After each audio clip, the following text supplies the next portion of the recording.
అసలు సుఖమే కోరిక తీరినప్పుడు కలిగేది అయితే కోరిక దుఃఖానికి మూలం ఎలా అవుతుందిరా అయ్యా? దీనికి సమాధానం మహాభారతంలో ఒక కథ ద్వారా తెలుసుకుందాం. ఒక ముసలిరాజు కొడుకుతో అన్నాడు అంట, యవ్వనంలో అనుభవించాల్సిన కోరికలు ఇంకా అలానే మిగిలిపోయాయి.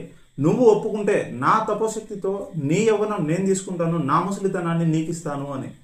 కొడుకు తెలివైనవాడు, తండ్రి భక్తి కలవాడు కాబట్టి సరే అని అంటే రాజు యవ్వన రూపాన్ని ధరించి భార్యతో అప్సరసలతో కలిసి 1000 సంవత్సరాలు కోరికల్ని అనుభవించాడు అంట. అసలు కోరికలు తీరకపోగా ఇంకా వేగంగా పెరిగాయంట. ఇదేంటి, 1000 సంవత్సరాల నుంచి అనుభవిస్తూనే ఉన్నాను కదా, తగ్గాలి కానీ పెరిగిందేంటి అని ఆలోచిస్తే అతనికి అర్థమైందంట, కోరికలు అనుభవించినంత మాత్రాన అవి శాంతించవు, పైగా అగ్నికి నెయ్యి తోడైనట్టు ఇంకా వృద్ధి చెందుతూనే ఉంటాయి అని. ఎందుకు తెలుసా? అనుభవాలు పెరుగుతున్న కొద్దీ మనసు దృఢపడుతుంది, మనసు దృఢపడుతున్న కొద్దీ బుద్ధి బలహీనపడుతుంది.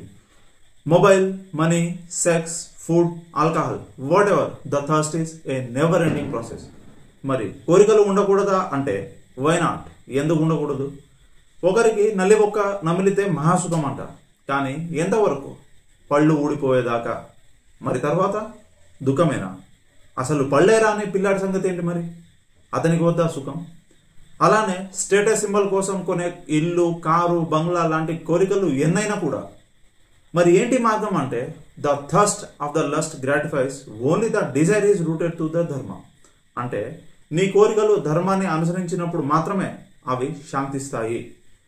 ఇప్పుడు నీకు 2 మార్గాలు, the thirst ignoring the dharma and the lust encompassed by the dharma. నీ మార్గం మొదటిది అయితే lust arises not with respect to time, not with respect to age, not with respect to the situation. And the hell, what would be the meaning of this?